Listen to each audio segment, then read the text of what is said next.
What's going on, YouTube? Ferocity here. Hope you guys are doing well. I know I'm a tad late to the party on this Nadeshot video where he basically says he's being forced to quit Call of Duty because Activision's not doing anything. The quote that has been circulating, and Charlie Intel reported this, is there's no integrity. Somebody is always cheating, the network sucks, or the game is broken. And this is my sentiment. This is how I feel playing Call of Duty. There's always a problem. There's always something underlying that fundamentally isn't working as intended, whether it's the anti-cheat or the servers or the game code. How many times do they update the game and break something as a result? How many times are you suspecting that somebody on the other end is cheating? That shouldn't be the case in a game of this magnitude. And it's great that they're finally adding kernel level anti-cheat, but like Nadeshot says, that's coming in what, 2-3 months from now? They said between season 2 and season 3. Well, I don't know if you guys know this. There's still like a month left in season 1. And then you have 60 days or 75 days of season 2. So what, we're getting in the next 100 days? Is that the plan? Call of Duty? Is that what we want to be looking forward to? Is in 100 days it'll get better than it is now? Because it's still not good now. And it has completely ruined ranked play. And you'll get the bootlickers out there saying, well, I play ranked play and I see no cheaters. Yeah, it's because you're bad. When you're better at Call of Duty, you're going to experience more cheaters because the cheaters aren't cheating necessarily in the bad lobbies. Most of the time, they're cheating in the really good lobbies because they cheat and they do well and they rise through the ranks and they work hard to get that accolade of, look at me, I'm top 250, and yet they haven't played a legitimate game. All those games have been cheating. So that's why you don't run into them, is because you're not a high enough level to run into them. But it doesn't take much research and it doesn't take much to see that ranked play matches are crazy and infiltrated by cheaters left and right. But cheaters are only part of the problem. And Nadeshot alludes to this. He also talks about the servers, talks about the tick rate we get here in Call of Duty, and compares it to Valorant.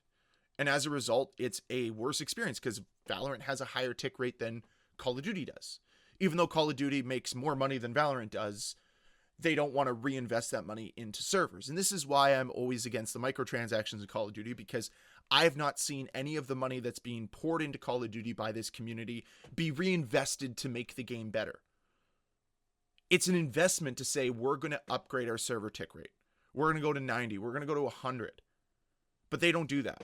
They maintain 20 tick servers for Warzone, and I believe it's around 60 for multiplayer, which isn't even leading the industry at all. It just seems to be industry standard, except when it comes to Warzone, where it's substandard, and it's a massive problem.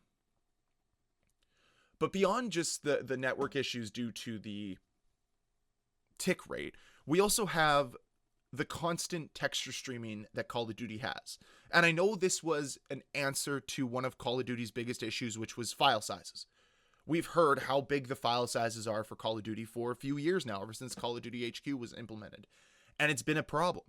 But this solution clearly isn't working because it's degrading the experience for everybody playing it.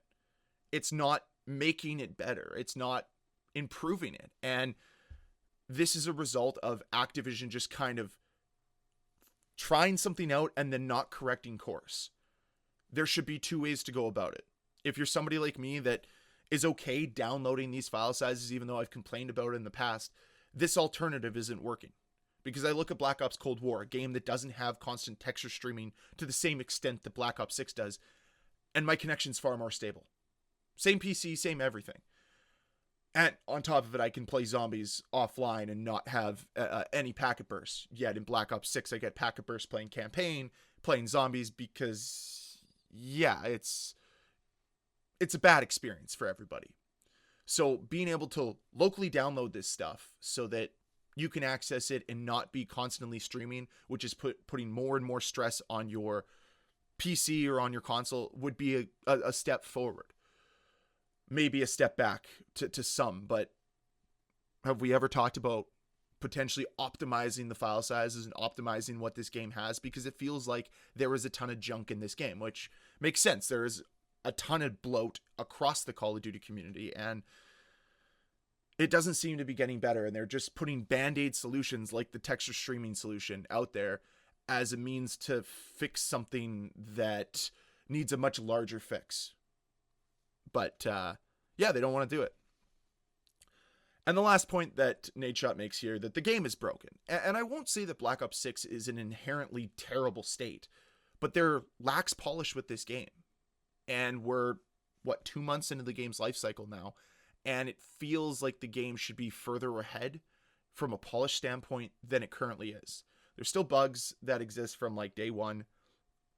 We have blueprints that are coming out where the iron sights aren't even visible because that's what people want. You're being forced to throw a sight on a gun even though you want to keep the gun's integrity because you paid $20 for this NFT. But nonetheless, it just feels like we're running in circles with Call of Duty.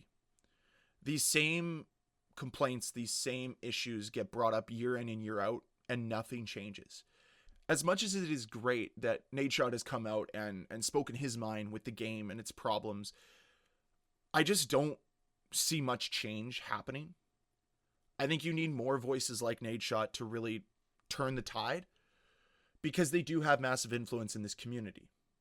But there are so many bootlickers out there for Activision for whatever reason. And you can just see it in the comments for his YouTube channel, the replies to the tweet that Charlie Intel put out. People just want to turn a blind eye to it, pretend that none of these problems exist. Well, it doesn't happen for me. It probably does, but, you're too busy sucking from the tit of Activision to even realize that your entire experience has been degraded before your very eyes, and you're just accepting the slop that they're pouring out into the trough. Saying, yes, please, daddy, some more. Oink, oink. I'll eat up.